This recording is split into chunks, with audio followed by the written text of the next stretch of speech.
नमस्कार दोस्तों, स्वागत है आप सभी का हमारे यूट्यूब चैनल रचनाकर क्लासेस में। तो पिछले लेक्चर में हमने अवतल दर्पण के जो प्रतिबिंब थे विभिन्न स्थितियों पर हमने कंप्लीट किया था कि इसके बाद लास्ट में हमने आपको एक टेबल बताई थी शॉर्ट में याद करने के लिए। उसे कंप्लीट कर लेना है क्योंकि ज़्यादातर क्वेश्चन यही आता है कि वस्तु का स्थान बताया जाएगा और पूछा जाएगा प्रतिबिंब कहाँ पर बनता है। ठीक है, तो आइए अब हम पढ़ेंगे अवतल दर्पण के उपयोग और उत्तल दर्पण के प्रतिबिंब बनाने के नियम। ठीक है, तो आइए देखते हैं जल्दी से। अवतल दर्पण का उपयोग चेहरा सीधा तथा बड़ा प्रतिबिंब देखने के लिए, यानी कि चेहरा अगर सीधा देखना है और बड़ा प्रतिबिंब देखना है तो कहाँ यूज़ करते हैं? दाढ़ी बनाने के दर्पणों के रूप में करते हैं। ठीक है ना, तो दाढ़ी में कौन सा, दाढ़ी बनाने में या चेहरा देखने में किसका यूज़ करते हैं हम लोग?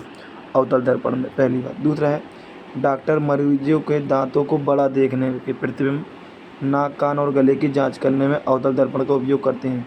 तो नाक कान वाला जो आप लोग डॉक्टर के पास जाते होंगे, ठीक है, तो वो जिस दर्पण का उपयोग करता है वो आपका दर्पण होता है अवतल दर्पण। अवतल दर्पण से प्रतिबिंब कैसे देखे जाते हैं? बड़े देखे जाते हैं। अवतल दर्पण का उपयोग टार्च, सर्चलाइट, मोटर कार तथा रेलवे इंजन में प्रकाश का शक्तिशाली किरणपुंज प्राप्त करने के लिए प्राप्त किया जाता है। तो ये उपयोग हो गए दाढ़ी बनाने में, यानी कि प्रतिबिंब सीधा देखने में। ठीक है, दांतों को बड़ा देखने में नाक कान वाले, ठीक है, जो नाक कान गले की जांच करने में डॉक्टर इस्तेमाल करते हो। ठीक है, टॉर्च में हो गया, search light, motor car, railway engine. ठीक है, अवतल दर्पण का उपयोग टेबल लैंपों के शैडो में किया जाता है जिससे कि थोड़े से भाग में अधिक प्रकाश दिखाई दे। मतलब टेबल लैंप आप लोगों ने देखा होगा इस तरीके से, फिर इस तरीके से क्या होता है, दूर तक ये हमें दिखाई दे इस तरीके से, थोड़े से भाग में अधिक प्रकाश। देखो थोड़े से भाग में आप लोगों ने देखा होगा कि जैसे कि बस इतना ही फैलेगा लेकिन उसमें अच्छी रोशनी आएगी। ठीक है, इस तरीके से। तो नेक्स्ट है अवतल दर्पण का उपयोग परावर्तक दूरदर्शी में किया जाता है। तो ये भी पॉइंट इंपॉर्टेंट है। तो कौन सी दूरदर्शी में?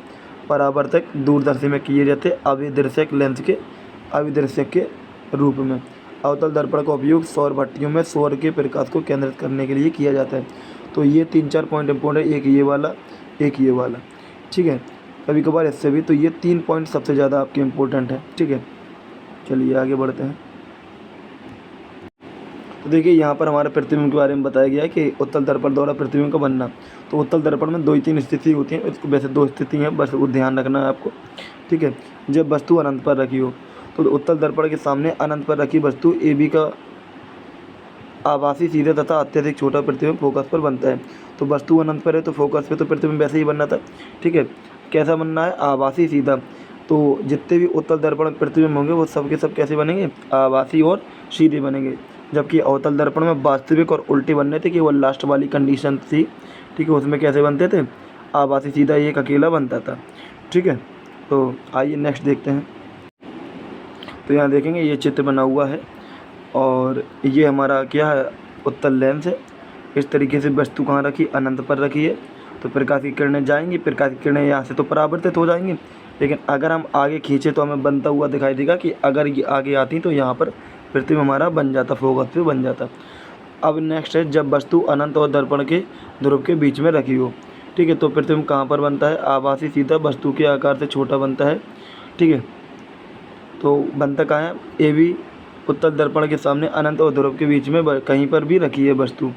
ठीक है, मुख अक्ष के समांतर चलने वाली प्रकाश किरणें तो इन सब के बाद में, ठीक है, वापस लौटती हैं। तो प्रतिबिंब कहाँ पर बन जाएगा आपका? सिर्फ हमें उस पॉइंट को ध्यान देना है। B का प्रतिबिंब B' है। ठीक है, यहाँ पर हम देख लेते हैं नेक्स्ट आगे। तो यहाँ से देखेंगे आप प्रतिबिंब, ये वाला हमारा चित्र बनना है। तो ये वाला चित्र बनाएंगे तो आप देखेंगे ये क्या? फोकस। ये क्या है? ध्रुव। ध्रुव और फोकस के बीच में प्रतिबिंब बनना है हमारा। ठीक है, तो 2 ही प्रतिबिंब हमें याद रखने हैं इसके। ठीक है, तो जब इस वस्तु की आप स्थिति लिखें तो ये लिखना है इस तरीके का बनता है और फोकस और ध्रुव के बीच में बनता है। ठीक है, अब लास्ट में इसकी 2 टेबल हैं, उनको हम बता देते हैं जल्दी से। नेक्स्ट देखेंगे यहाँ पर जो जिस तरीके से हमने अवतल दर्पण में टेबल बताई थी उसमें इसके 2 प्रतिबिंब दोनों के। तो वस्तु अनंत पर प्रतिबिंब फोकस पर बनेगा, दर्पण के पीछे अत्यधिक छोटा बनेगा, आभासी और सीधा बनेगा। और अनंत और दर्पण के बीच ध्रुव के में है तो आपको पता है कि अनंत वाला कहाँ बन जाता है? तो बस यहाँ पर हमें इनका ही ध्यान रखना है। अनंत वाला कहाँ बनता है? फोकस पे। तो ध्रुव वाला ध्रुव पर बनेगा तो अनंत और ध्रुव के बीच में बन जाएगा। ये वस्तु से छोटा ये भी बनेगा, पहला वाला अत्यधिक छोटा था, फिर वस्तु से छोटा और आभासी सीधा तो इसमें बनता ही है। अब हम देखेंगे इसके उपयोग। अब हम देख लेते हैं जल्दी से इसके उपयोग, ठीक है। तो उपयोग में क्या है, उत्तल दर्पण मोटर कार और ट्रकों आदि के चालक के सीट की यानी कि पीछे वाला दृश्य देखने के लिए आप लोगों ने देखा होगा, ठीक है ना। यानी कि चालक अपने सीट के बगल में एक बड़ा शीशा लगाता है जिससे पीछे आने वाले वाहनों को देख सके, उसमें हम उपयोग करते हैं उत्तल दर्पण का। तो यही सब बात इसमें लिखी हुई है, ठीक है। उत्तल दर्पण का उपयोग सड़कों और बाज़ारों पर लगे प्रकाश लैंप में परावर्तक तलों के रूप में किया जाए जिससे प्रकाश अधिक रूप में, आप लोगों ने देखा होगा कि सड़क वगैरह पे जो खंभे पर क्या लगे होते हैं, टॉर्च लगी होती है, वो इस तरीके से अब बहुत ज़्यादा दूरी कवर कर लेता है, ठीक है। तो उसका जो है प्रकाश फैलता है, तो प्रकाश फैलाने में उत्तल दर्पण का उपयोग किया जाता है, ठीक है। तो ये 2 पॉइंट थे। इसके बाद हम नेक्स्ट वीडियो में बात करेंगे। आज थोड़ा सा प्रॉब्लम ज़्यादा चल रही है बाहर, ठीक है, ओके। तो मिलते हैं नेक्स्ट लेक्चर में, तब तक वीडियो देखते रहिए। वीडियो देखने के लिए धन्यवाद।